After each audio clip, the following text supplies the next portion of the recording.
And then he flipped his lid. I think they should have that part. He flipped his lid. This sounds so much fun. Hey, it's time for Danny Bonaduce, Life Coach. Give me a call right now, 1-800-252-1025, or you can email at lifecoach@kzok.com. Life Coach is brought to you by Goldberg Jones, a divorcer man. Call 1-800-DIVORCE. I believe we will start with an email today. We will start with emails, as a lot of those came in while we were on vacation. Lifecoach@kzok.com, or you can talk to Danny in person, 800-252-1025. Call now. Nice.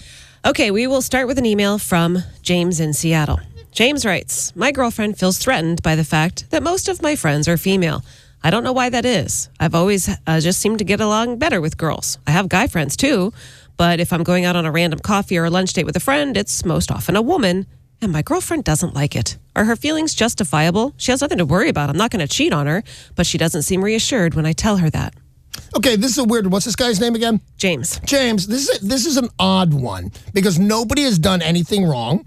Certainly you have not, if I'm going to believe your email, and I do. Nobody's done anything wrong, and nobody, your girlfriend, has not accused you of doing anything wrong. She just doesn't dig it. Your question to me is she right? And the answer is, yeah, I think she is. She doesn't want you to do anything about it, but all you want to know is she right to have feelings about all your friends for the most part, most of your friends being female? If it's going to be some random lunch or random coffee, it's most likely going to be a girl. Yeah, if my wife were going out with predominantly males, I wouldn't love it. I wouldn't say don't do that anymore, mostly because I wouldn't want to look weird. But I wouldn't want to say no, don't do that anymore. She hasn't said don't do that anymore. But if you want to know if her feelings are okay to not love you going out and hanging out with mostly women, yeah, it's okay. And I dig the fact that he wrote me an email about this without the, hey, my girlfriend wants me to stop. She didn't say that. So I think everybody's in the right here. She's right to feel weird about it. She has every reason to feel weird about you being,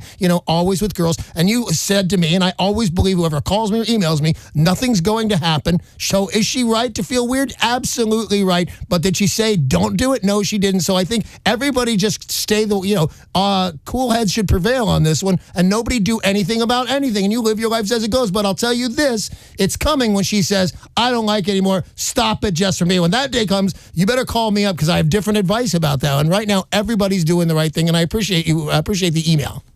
800-252-1025. That's the number to call for Danny Bonaduce, Life Coach. With any kind of problem you have, he can help you. John in Bellevue, you're on with Danny. Hey, John, what's up, buddy? All right. Hi. Recently divorced after 22 years. I never wanted a divorce, never wanted another woman. I'm not interested in dating, but what's the best way to move on after that? The best way to move on is to move on. The first part is, you got a divorce when you either didn't want one or didn't ask for one. So that hurts more than most. You would still need dating advice. If you had wanted the divorce, you've been off the market 22 years, things have probably changed. But the fact of the matter is that somebody asked you for a divorce, and now you're out there in the dating community. Things are a little strange for you. So here's how you move on. You just make yourself available on this one. Because normally, if you ask me, how do I move on? I'm out of the dating community. I don't really know how to date. I'm all a big fan of the computer dating services like Match.com and all of those. And, they even get very specific. We had a lady say, I'm a grandmother of 3, and how do I get a date? And I went, go to grandmother.com. It's, it's very specific. But for you, I would say, buddy, just make yourself available. Do you have friends from work, John? Yeah. Do you ever go out for coffee with them or out to the bar? We don't go out. We just hang out after work. You do hang out after work. You know what? Stay with them. Talk to them. See what they are doing. And eventually, you won't move on when it doesn't hurt so much. And I'm going to guess that it hurts a whole lot after 22 years and you didn't want a divorce.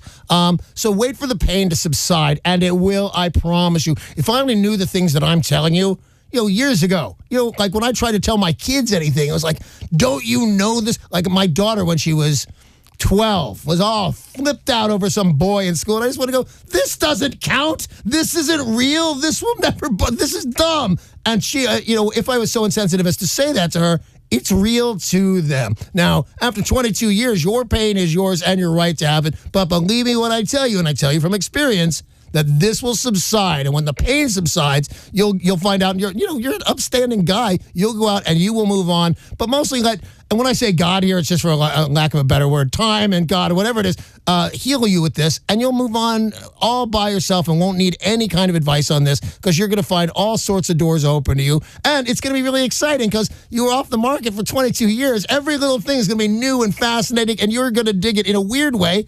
I envy you, John. I know you didn't see this divorce coming, but now it's there, and go and experience life all over again like you did. How long were you married? I was married 18 years. Exactly. And look what happened to you. And I was crushed, man. My ex-wife said, and this really bothered my current wife.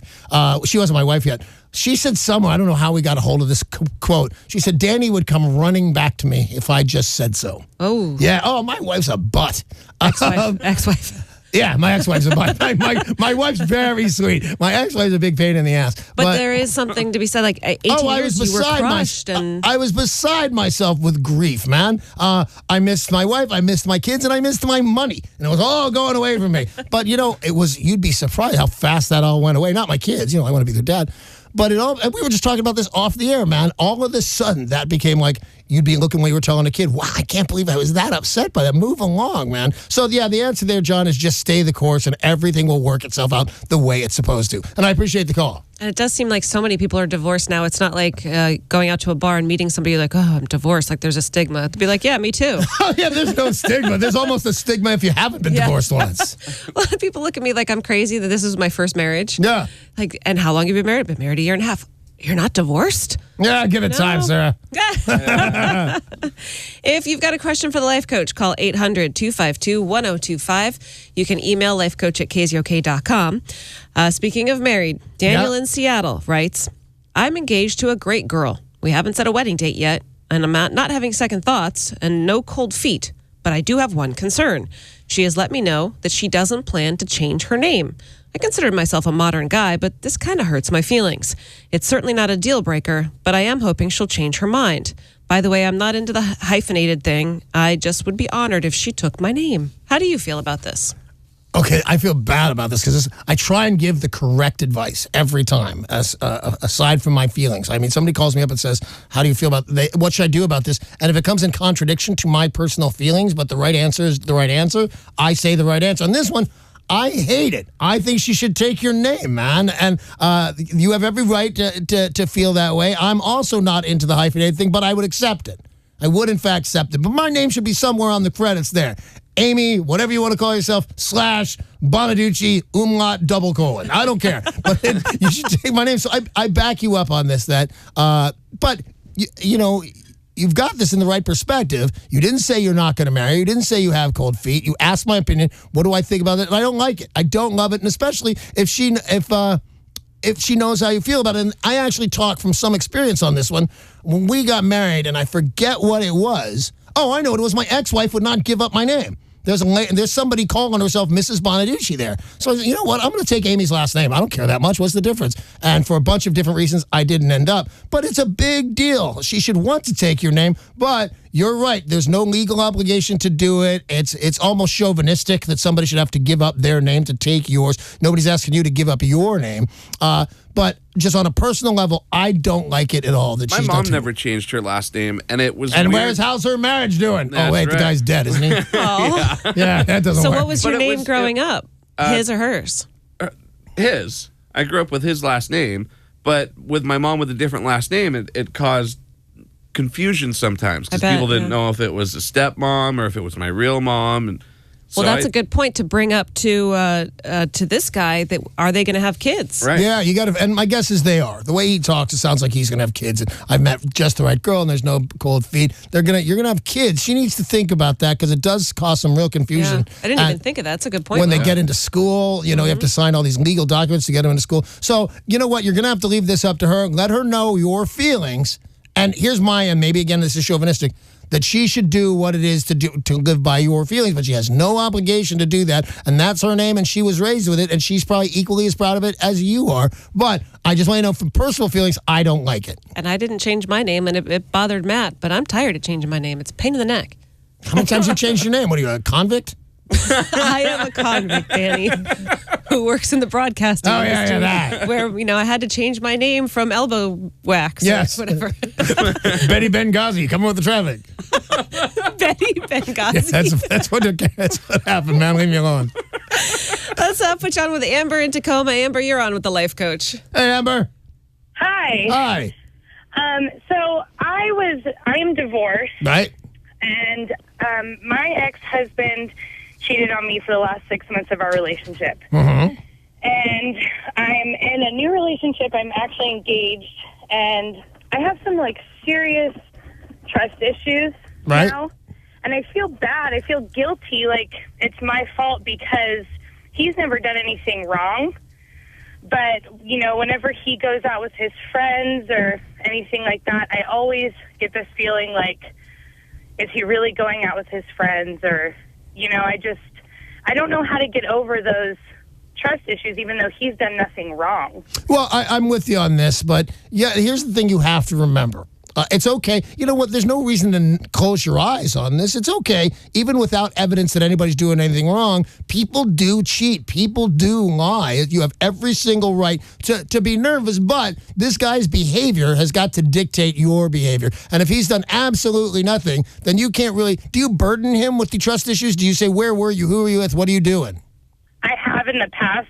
I think I've gotten better about it. Well, let me ask you something. One, it's disastrous. It's a huge mistake to hassle this guy. Where were you? What you were doing? Don't you love me anymore? But on the other hand, what are the odds? And I want you to really think about your answer here. What are the odds you're right? What are the odds he's doing something he's not supposed to do when he's saying he's out with his friends? Is there any chance, the smallest chance, that he's doing something bad? I really don't think so. There's your answer right there. It's a weird thing. Somebody cheated on you, and he's a jerk, but your current fiance and soon-to-be husband didn't cheat on you. Don't poison this guy with don't burden him with what the last guy did. We just went through it right now. Where there's smoke, there's fire. If you were married to me back in the days when I was cheating, you'd know. You know somebody's out there cheating. You absolutely know. You have that feeling in the pit of your stomach, and my money rides on this guy's not doing anything wrong. So have the relationship that you want, but don't batten him up with this kind of thing, because he's, according to you and I, not doing anything wrong. Thank you very much for the call, Amber. I appreciate it. Hey, that's all the time we have for Danny Bonaduce, Life Coach, this morning. Hey, Life Coach brought to you by Goldberg Jones. Divorce for Men. Call 1-800-DIVORCE.